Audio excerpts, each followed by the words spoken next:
Hi guys, welcome to my kitchen. Today I am going to be showing you how to make a roasted garlic and rosemary bread. This bread is so good. It will make your house smell so good. And if you need something like a really good kind of artisan loaf to make with soup, this is the bread for you. So let's get started. So the very first thing that we're going to do is roast our garlic. So to do this, you're just going to take a whole head of garlic and you're just going to chop off the very top of it so that all of your garlic cloves are nice and exposed. And we're just going to put that on an aluminum foil sheet here and cover that head of garlic with a little bit of olive oil, and then we're going to season it a little bit with just a little bit of salt and a little bit of black pepper. Now, then we're going to fold up our aluminum foil square to make like a little packet, a little garlic purse, and just kind of completely enclose that. You can do multiples of these if you have other things you want to use roasted garlic for. We're going to put that in the oven at 400 degrees for about 40 minutes. And you can actually do this a day ahead as well if you'd like. So when it comes out and it's all nice and cool, this is what it's going to look like. The garlic cloves will be a deeper brown, sometimes maybe even black, and the cloves should pretty easily dislodge from the papery covering. It's a messy business getting them out, but it's so rewarding to have that roasted garlic flavor. So just take all of your garlic cloves out and set them in a little bowl off to the side. Next, we just want to prep some fresh rosemary as well. So you want to have about 2 to 3 stalks of rosemary, basically about 2 teaspoons worth of fresh rosemary. And you just want to chop this up really nice and fine so that it incorporates well into our bread.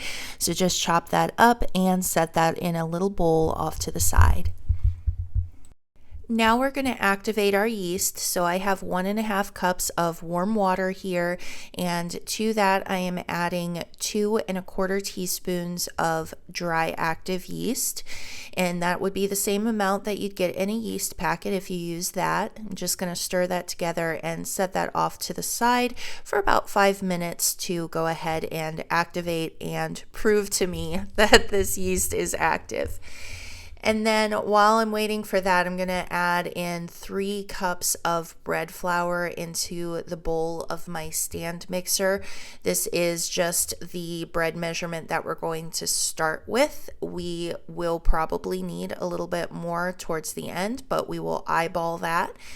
And to our flour, we're going to add 1 teaspoon of salt, and then we're going to add in some dry herbs as well to make this even more herby and delicious. So we're going to use about 3/4 teaspoon of dried parsley, and then about 1/2 teaspoon of dried oregano.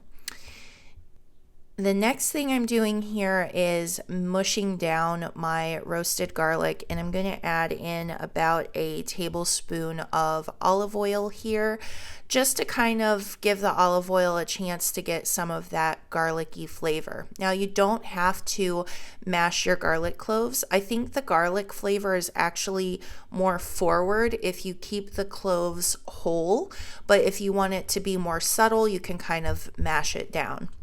Now, continuing on with our flour mixture, I went ahead and added in my fresh rosemary there as well.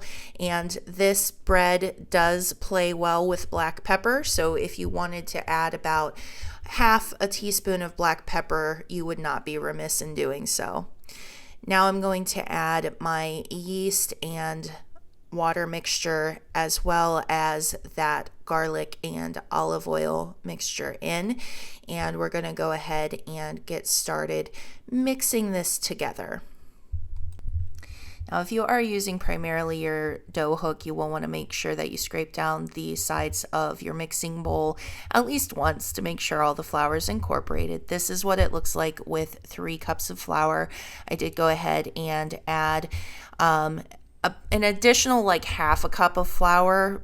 Basically, you just want to eyeball it The flour measurement is really just an estimate. What you want to pay attention to is this right here is the consistency we want our dough at. We want it to kind of slap against the sides of our bowl, kind of have our bowl be clean. It's a cohesive dough, but it's not fully formed into a ball. It's still a pretty loose dough, but it's not as soupy and loose as it was with just the 3 cups of flour. There are multiple things that affect how much flour you're using in a recipe, so start with the 3 cups and go from there. Now, I prove my dough in my Instant Pot. It has made a huge difference for me because my kitchen runs cold. So I just spray the liner of my Instant Pot with a nonstick spray. I'm going to go ahead and set this to 1 hour on the yogurt setting. So that's a medium heat. It's not a high heat. And then I'm just going to drape a clean cloth over top of this and let this rise. And after our hour, this is what it should look like. Ugh. Anyway, this is what your dough is going to look like, and we're going to just cut a parchment square, lightly flour the bottom of that so our dough doesn't stick, and we're just going to tip our dough out onto the parchment.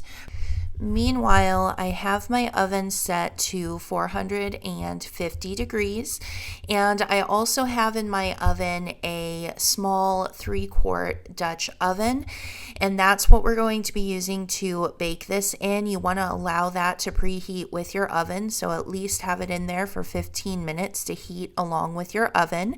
You can just let your bread kind of do what it wants while that's preheating. We're just going to air flight that piece of parchment on over to our Dutch oven, and then we are going to go ahead and put the lid on this and pop this into our oven again for about 30 minutes. Now, a note on the size of the Dutch oven, you can do this in a 6-quart Dutch oven, but your loaf is going to be much flatter. So I would recommend doubling the recipe if you only have a 6-quart Dutch oven. Now, after 30 minutes, we're going to take the lid off of the Dutch oven and we're going to go ahead and just kind of expose that top and put this back in the oven for another 15 minutes. And finally, our bread is done.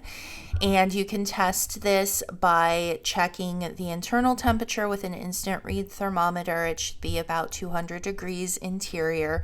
Or you can just lift it up and make sure that it sounds hollow if you tap the bottom of it.